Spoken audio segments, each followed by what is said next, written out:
The Martinez family's annual New Year's party was in full swing at my brother Tony's luxury car dealership when I arrived, still wearing my work clothes, oil-stained jeans and a black t-shirt that probably cost more than his Italian suit, though he'd never know it. "Oh look," my sister Maria's voice carried across the showroom floor. "The grease monkey finally showed up. Did you wipe the oil off your hands before touching the merchandise, Alex?" I glanced down at my hands, clean, manicured, though they'd done their share of engine work that morning. The merchandise she referred to was a line of exotic cars that, ironically, my company now owned controlling interest in through various subsidiaries. "The hands are clean, Maria," I said quietly, "though I'm not sure you'd know the difference between oil and power steering fluid." She sniffed, adjusting her designer dress. "Why would I need to? That's what servants and mechanics are for."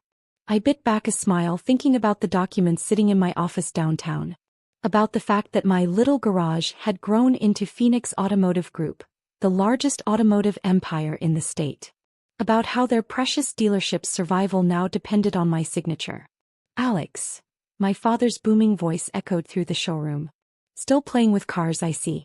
Couldn't even dress properly for a family event." I looked down at my work clothes. The t-shirt alone was a limited edition automotive designer piece that cost $3,000. The jeans were custom-made by a Japanese denim master. But fashion meant nothing to my family unless it came with obvious labels. "I came straight from work, Dad."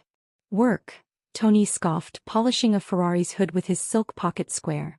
"Is that what you call tinkering in that rundown garage of yours? How's business?" "Still changing oil for soccer moms." If only they knew that my rundown garage was actually the research and development center for Phoenix Automotive's custom performance division.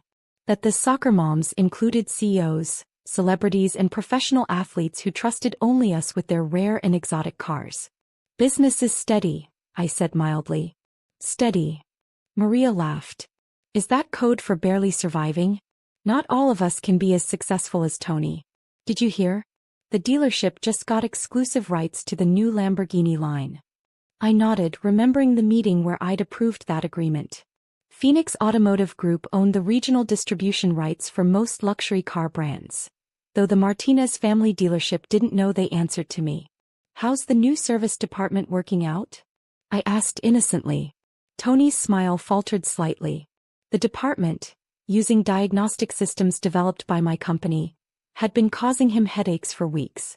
Of course, he had no idea he was complaining about my technology. "It's proceeding," he said stiffly. "Though these new computer systems are ridiculous. Give me old-school mechanics any day."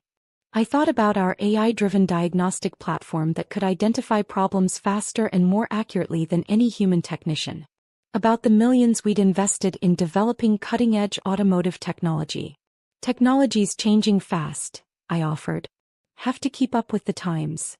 "Please," Maria waved her hand dismissively. "A wrench is a wrench. Not everyone needs to overcomplicate things with computers and gadgets." My mother joined our group, champagne in hand. "Alexandra, darling, couldn't you have at least changed clothes? The Richardsons are here. You know, the family that owns that chain of luxury hotels? Their son James is single." I smiled, remembering how James Richardson had tried to get an appointment at my private garage last month. We had a 2-year waiting list for new clients, even with his family's money and connections. "Not interested in dating right now, Mom. The business keeps me busy." "Business?" she sighed dramatically. "Darling, changing oil and rotating tires isn't a business. It's a hobby. Now Tony, he's built something real. A true automotive empire." I glanced around the showroom, mentally calculating how many of these cars were only here because my company had approved their allocation. How the financing for most of them came through one of my subsidiary companies. How the entire dealership's inventory was effectively under my control. "We all find our path," I said diplomatically. "Speaking of paths," my father cut in, "it's not too late to join the family business, Alex. We could start you in sales, work you up to management."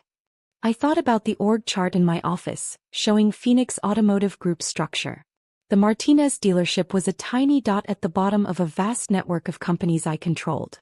"I'm happy where I am, Dad." "Happy?" Tony laughed. "Living in that little apartment above your garage, driving whatever beater you're working on that week? Meanwhile, I just bought a new penthouse and ordered my third Rolls-Royce. My little apartment was actually a converted industrial space that Architectural Digest had featured last month, though I'd kept my name out of the article. The beater I'd driven today was a one-of-a-kind prototype we'd developed, worth more than Tony's entire car collection. Different people want different things, I said. Yes, Maria smirked, and some people have to settle for less. We can't all be successful like Tony. Just then my phone buzzed. A text from my CFO. Bank approved final takeover financing. Ready to proceed with Martinez Luxury Motors acquisition whenever you give the word. I looked at my family. My brother bragging about his dealership's exclusive contracts. My sister mocking my career choice. My parents lamenting my wasted potential. None of them had any idea that their precious empire was about to become just another subsidiary in my actual empire. Excuse me, I said, stepping away to take a call. Business matter. What business? Tony called after me. Oil change emergency? I smiled, thinking about the meetings scheduled for tomorrow. About the lawyers and bankers waiting for my signature. About how quickly their smug superiority would vanish when they realized who really controlled their fate. Something like that, I replied, walking toward the back office that would soon be mine anyway. Something exactly like that. Before I could make my call, the dealership's front doors burst open. A group of people in expensive but understated clothes walked in, led by my COO Michael Chen. I recognized the others, our legal team, financial advisors, and the bank's representatives. Ms. Martinez. Michael called out, not realizing the drama he was about to unleash. The bank approved everything. We're ready to proceed with the acquisition. The showroom went silent. Tony froze mid-boast about his latest Lamborghini allocation.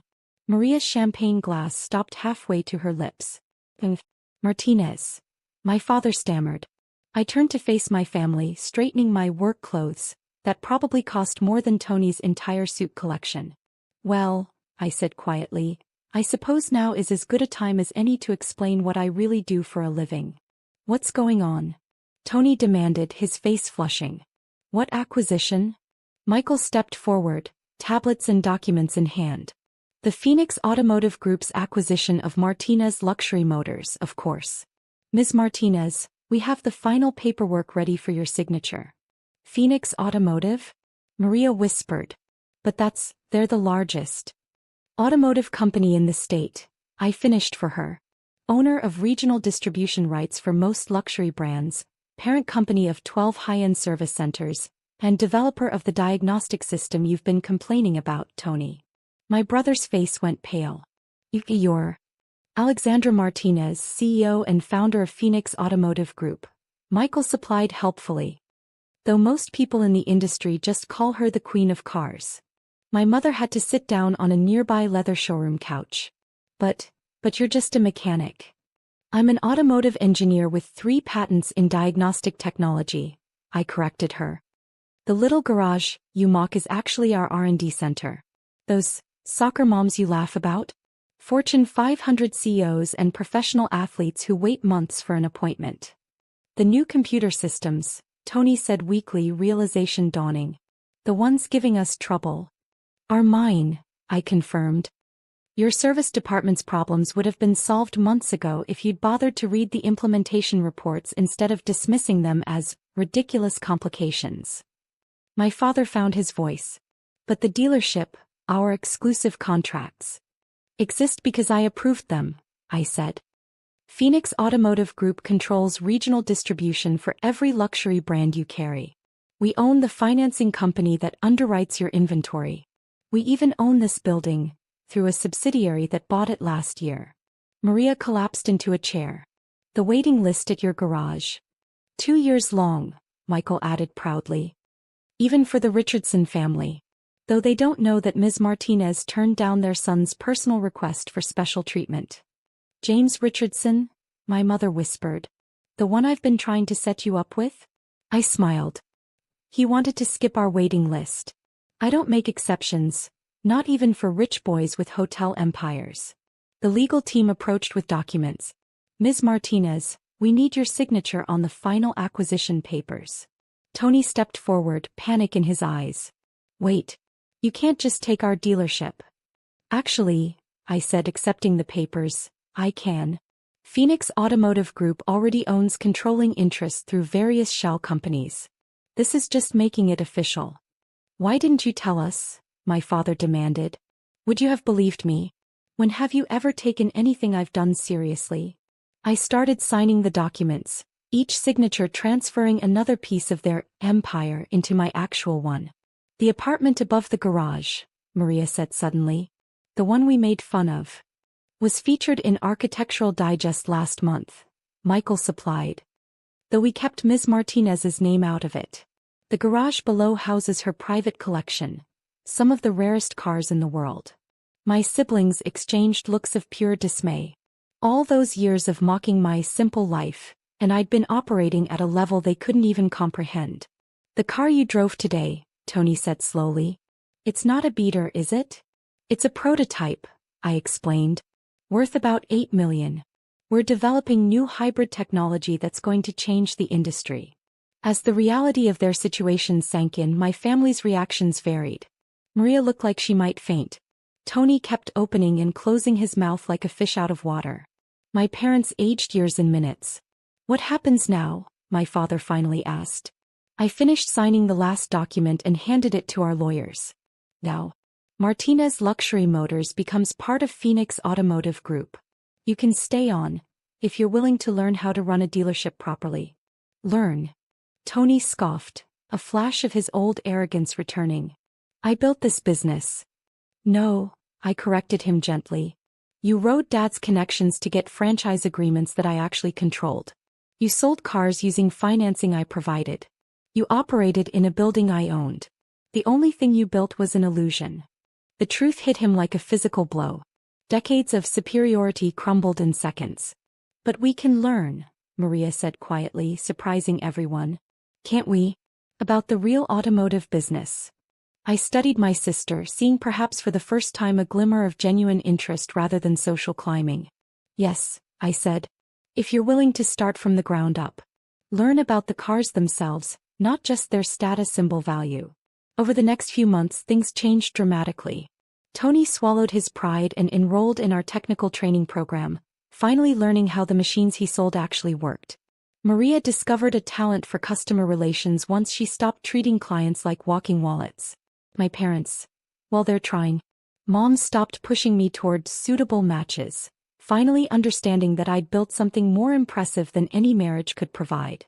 Dad asked to learn about the business. The real business, not just the shiny showroom side. The dealership transformed too. Under Phoenix Automotive's management, it became more than just a luxury car showroom. We added a technical training center, a restoration shop for classics, and a proper service department that actually fixed cars instead of just charging for unnecessary work. Last week I found an old photo from my first days as a mechanic, me in oil-stained clothes, working late in my first tiny garage. I keep it in my office at Phoenix Automotive's headquarters, next to the Forbes cover naming me Automotive's silent revolutionary. The grease monkey they mocked had built an empire. The mechanic they dismissed had revolutionized an industry. And if anyone suggests judging someone by their work clothes or job title, they're quickly reminded of the day the garage girl turned out to own it all. Because sometimes the best revenge isn't just about proving people wrong. It's about building something so right that their mockery becomes meaningless. Success doesn't need fancy suits or flashy showrooms. Sometimes it wears oil-stained jeans and changes the world, one engine at a time.